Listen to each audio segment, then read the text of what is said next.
And live from Mohegan Sun after day 2 of the Hall of Fame tip-off, I'm here again with Jeff Goodman and Rob Doster. And we had a full slate of games today. We had 2. We are going to start with the first game, the championship game, because that was definitely the better one today. I would say it was a close one. Purdue came back and ended up beating Villanova. So, let's get to it. How do you think they pulled off this comeback, guys? Listen, I didn't think they would. Usually when Villanova's got a double-digit lead in the second half, you're not coming back against a team like that. They're a veteran team. They're even keel. They make good decisions. I actually thought they wore down. They only played seven, 8 guys. Jay Wright even said that after the game. He said, listen, I got to start playing my freshmen a little bit more.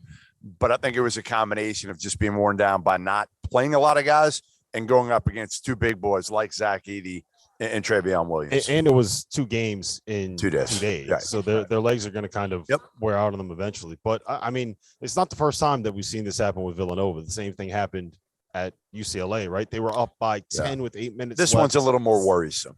A little more worrisome for me. And worrisome is probably the wrong word. Nothing worries me with this Villanova team. But the UCLA one was at UCLA in a packed crowd, pro UCLA crowd at 11:30 Eastern. So has this changed your perception of them as a team now? No, not at all. Not at all. I actually, to be honest, I'm more impressed coming out of these 2 games with Villanova than I was going into the season. And frankly, it's because of Eric Dixon, their big guy that I just didn't know if he could handle it. He went up and he fought these 2 big boys today from Purdue. And he did a good job at UCLA after missing a couple of bunnies early. I think Jay Wright feels much better about Eric Dixon being his starting big man than he probably did. Now, again, he's only 6'8", but they fought Purdue, who probably has the top big man duo, maybe situation in the country, and they did fairly well against them. Let's talk about that. Let's talk about those 2 big guys that they got, because I don't think that you can say enough good things about Trevion Williams. I called him today the best teammate in college basketball because I legitimately think that he is. It's hard to argue with that right now. When you are a senior, I hope that people listening, the people watching, understand the impact that the sacrifice that Trevion Williams is making and his buy-in has on that program and on that team. He is a senior that got votes for All-American for the preseason team. He was a first-team All-Big Ten player that is benched. Right? He's coming off the bench now. He sacrificed minutes. He sacrificed a starting role. He sacrificed his starring role in the year that was supposed to be his team. And now he is on the bench, and he is the biggest cheerleader for the guy that took his spot. And when you see that level of buy-in from your senior leader, that impacts everybody on the roster. That turns a roster into a team. And that is how we talk about culture all the time. Like, that is the buzzword that everyone loves throwing around when it comes to college basketball. You want to know how you build culture? You get guys like Trevion Williams that do what he is doing, that buy in the way that he is buying in, and it just permeates the entire team. And, today was obviously a little different than yesterday. Today, they both played their part well. We had Edey doing what he does, getting up there, and then Trevion Williams coming off the bench, and he did just as well, finished it off for him. Yeah, and actually the most impressive thing for me with Trevion Williams today was defensively. Yeah. Going out and guarding in the perimeter. And that's why he was on the court as much as he was. Because, again, that's the hardest part. Neither one of these guys are great on the perimeter, playing against a Villanova team that you got to chase all these dudes around, and they're all 3-point shooters. I would push back a little bit on that, because I thought that Trevion today was great. He was great. He was great on the perimeter. And the biggest question with Purdue is going to be, what can they be defensively? And if Trevion is a guy that can come in and make them be able to be switchable 1 through 5, which is what you have to be able to beat this Villanova team. I mean, there were possessions down the stretch. He got down, he sat in the stance, he moved his feet, and he kept Villanova's guards in front. That was that one possession where he went for the full 35, right? I mean, he just got out 30. I'm sorry, 30. What is this, 2008? Come on. 30. For the full 30, he was out there guarding in the perimeter, and then after the play, I think Painter pulled him over, took him out because he knew he needed a little bit of a break after going. But, yeah, like those 2 are terrific together. They're their biggest cheerleaders for one another, and you can see that. And I talked to Trevion after the game, and he said, "Listen," because I asked him, I said, when did you find out, that you weren't going to start?" And he said, "Yeah, Paint talked to me a little bit about it, and I was upset at first, but ultimately, listen, this is about the team. This is bigger than me, and I know if I buy in and do the right thing, everybody else is going to buy in. Jaden Ivey could be on another team and average 20 a game if he wants to. He's not going to average 20 a game on this team because they're deep, they're balanced, they're loaded. They got a lot of dudes who can score. Right. Like you just said, they're a very balanced team, especially today, all their starters with double-digit points. But, Zach Edey obviously led the team in points with 21 today. What are your thoughts on him after seeing him not have his best game yesterday, coming out here and doing what he needs to do today? I mean, he's awesome. We knew we were going to have a good game from him just because he is so much bigger than anyone that Villanova can throw at you. And for about 32 minutes or so, Villanova did a great job taking advantage of him on the other end of the floor, which is why they were able to kind of build that lead. I think Villanova, I'm looking at the box score right now, was 13 for 34 from three. At one point, they were 12 from 27.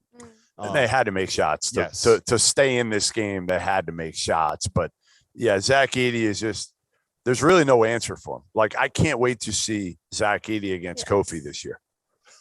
And, I talked to Zach Edey after the game, so we'll cut to that, but he was great. Look forward to seeing him play again. He was great after the game.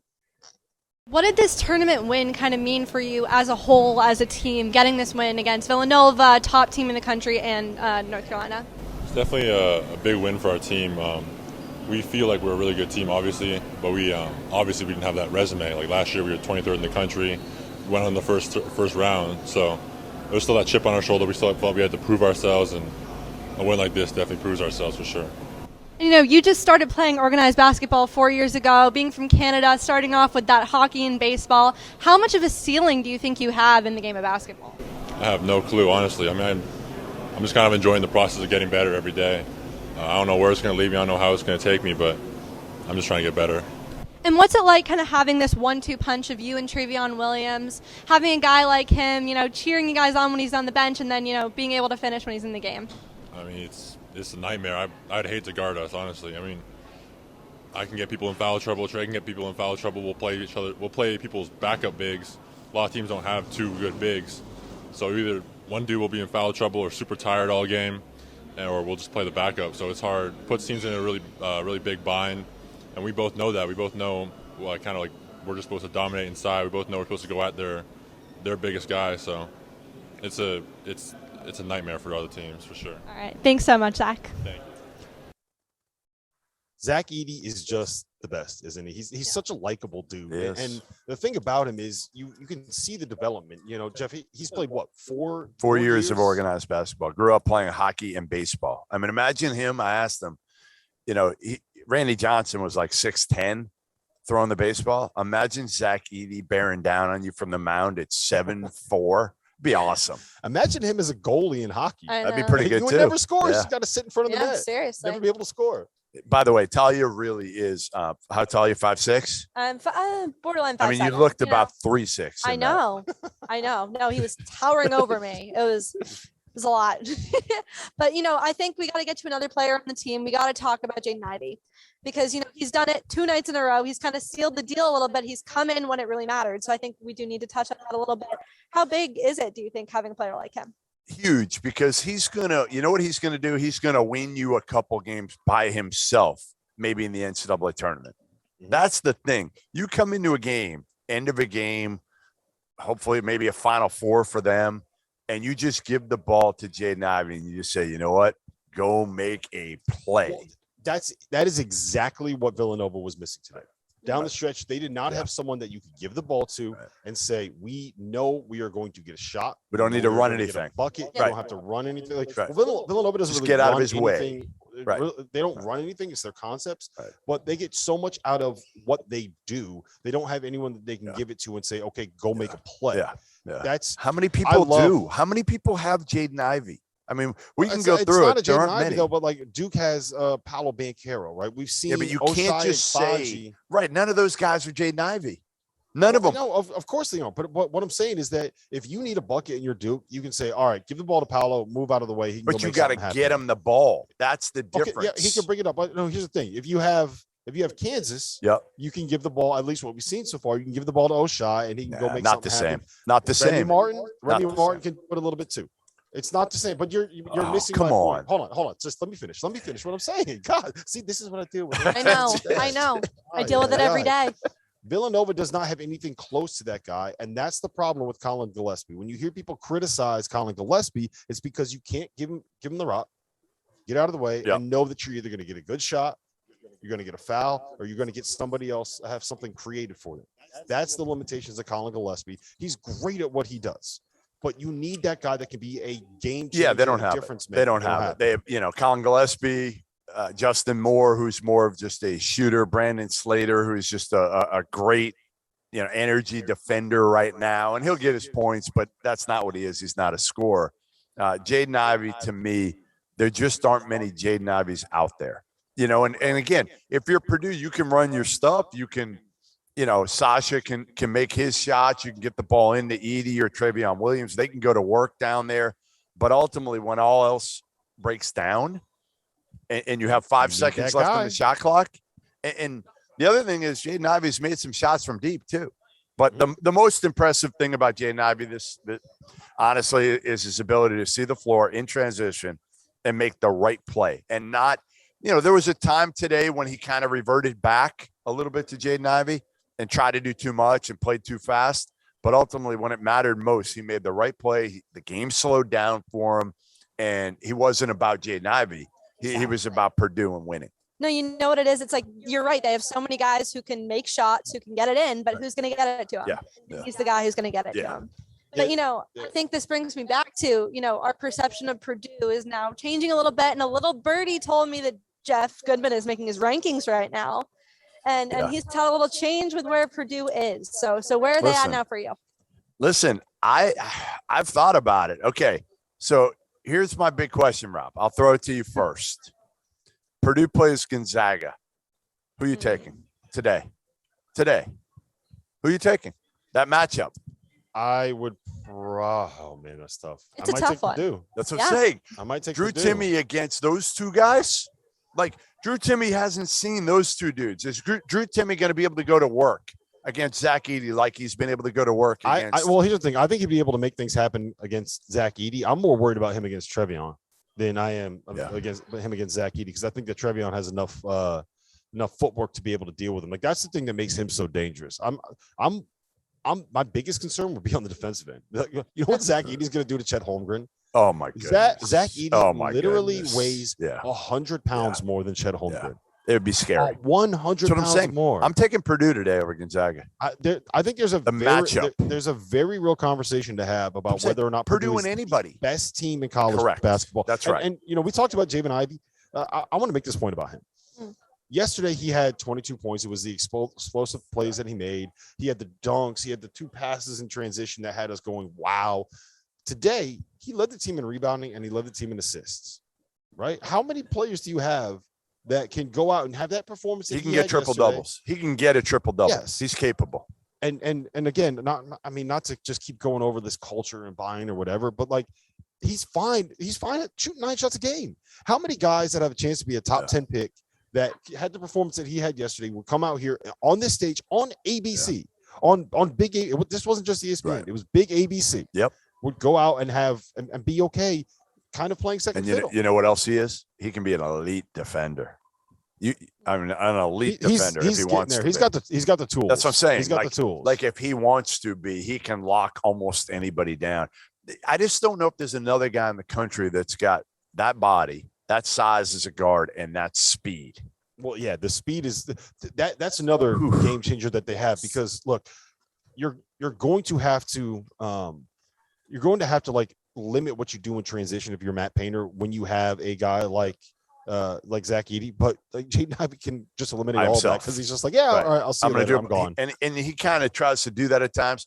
Again, he's still got work to do with his decision making, and Matt Painter clearly doesn't trust him with the ball in his hands as much in the half court to run the team.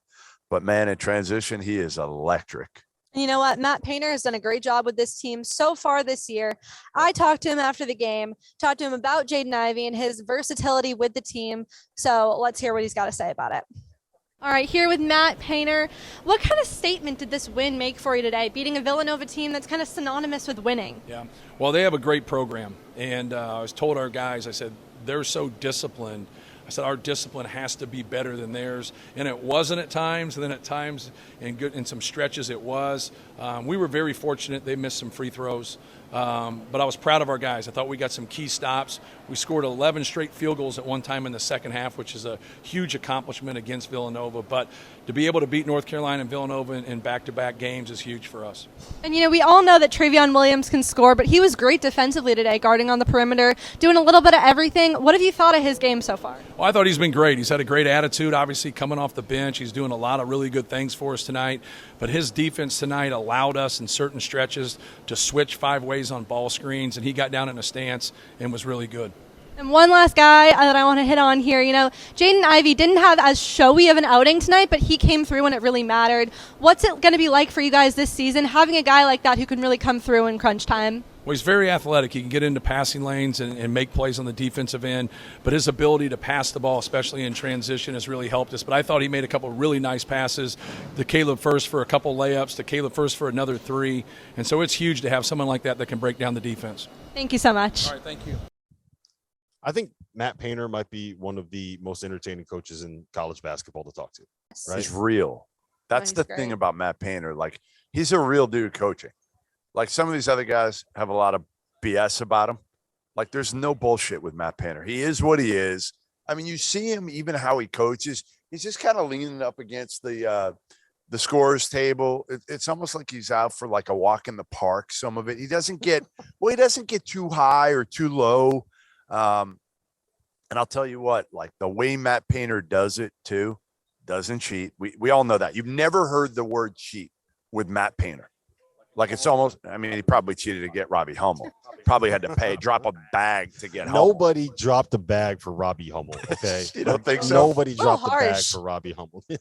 But ultimately, Painter's one of the best in the business, and he's got a team again that's capable. He is so good at coaching to his team's strengths. Yeah. He is so good at he's adapted over the years so well. And I always bring up the stat, and I love it, and people that are listening have probably heard this before. But when he had Isaac Haas and Caleb Swanigan in 2017, 2018, he set records for the number of possessions that ended in the post touch. 25% of their possessions ended in the post touch. In 2018, the year they had Isaac Haas. The next year, when they had Carson Edwards and Ryan Klein and made it to the Elite Eight, they set the Big Ten record for threes attempted. That's crazy. So he's completely willing to adapt what he does and change what he does to be able to get his guys in a position to succeed. Yeah, one of the things I asked him tonight, because I had dinner with him. I went out there, West Lafayette, before the season, and the biggest topic was obviously, again, it was Zach Edey and Trevion Williams. What's he going to do? How's he going to play them together? And the one thing he said to me was, you know what? Usually these things have a way of working themselves out. And I asked him tonight about that, and he again said, like, Trevion, he's just been so good, and that's set the tone for our team and our chemistry. And the fact that we are playing together and nobody's going to complain, because they're looking at that dude over there and he's the first one up, yelling, screaming for his teammates. And I think that's another factor. You've got other good teams. There's going to be 10 or 12 teams that are going to be in a class similar this year. There's not a dominant team. So what could be the separator? To me, it's probably chemistry, leadership. And Trevion said to me, one of the things he said, as a freshman, he didn't say a word. He said, like, not a word. He would sit on the bench, and now he's starting to use his voice as a vocal leader rather than just, a silent guy.